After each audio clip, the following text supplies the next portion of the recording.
नमस्कार. नारळी पौर्णिमा आणि रक्षाबंधन आहे. मग चला करूया काहीतरी स्पेशल. नारळाचा कलाकंद. कढई घ्यायची आहे. त्यामध्ये 1 लिटर म्हशीचे दूध आपण उकळून घेणार आहोत. दूध उकळल्यानंतर त्यामध्ये 1 लिंबाचा रस काढून घ्यायचा आहे आणि त्यामध्ये 2 चमचे पाणी ॲड करून उकळत्या दुधामध्ये आपल्याला ते टाकायचं आहे, जेणेकरून दूध आपलं फाटेल. दूध फाटलेलं आहे. फाटलेलं दूध चाळणीने गाळून घ्यायचं आहे. गाळून घेतल्यानंतर ते स्वच्छ 4-5 वेळा पाण्याने धुवून घ्यायचं आहे. एक ओला नारळ तो किसून वाटून घ्यायचा आहे. पुन्हा एक जाड कढई ठेवायची आहे. गरम झाले की त्यामध्ये तूप टाकायचं आहे आणि जे ओलं नारळ वाटून घेतलं आहे ते टाकायचं आहे. तयार केलेलं पनीर आपल्याला त्यामध्ये टाकून घ्यायचं आहे.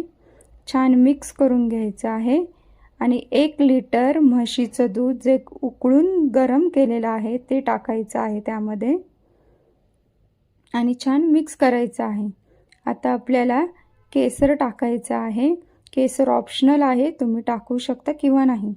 आता वेलची पूड टाकून घेऊया आणि दूध पुन्हा आटून घेऊया. दूध चांगलं आटत आलं आहे. त्यामध्ये साखर टाकूया आणि आवडीनुसार ड्रायफ्रूट कट करून त्यामध्ये टाकून घ्यायचं आहे. दूध पुन्हा आटत आलं आहे. आता आपलं कलाकंद तयार होत आहे. त्यासाठी आपण गॅस आता बंद करायचा आहे आणि ड्रायफ्रूट्स टाकून घेऊया. तूप आपलं सुटलेलं आहे कलाकंदला. आपला कलाकंद तयार झालेला आहे. तूप लावलेल्या एका प्लेटला कलाकंद काढून घ्यायचा आहे आणि तो गरमच आपल्याला थापून घ्यायचा आहे. छान असा थापून घेतल्यानंतर पूर्ण थंड झाल्याशिवाय त्याच्या वड्या कापायच्या नाही. या पूर्ण प्रोसेसला 1 तास लागतो.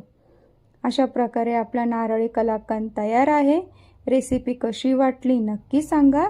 लाईक करा, सबस्क्राईब करा आणि लाडक्या भावासाठी नक्की बनवा. धन्यवाद.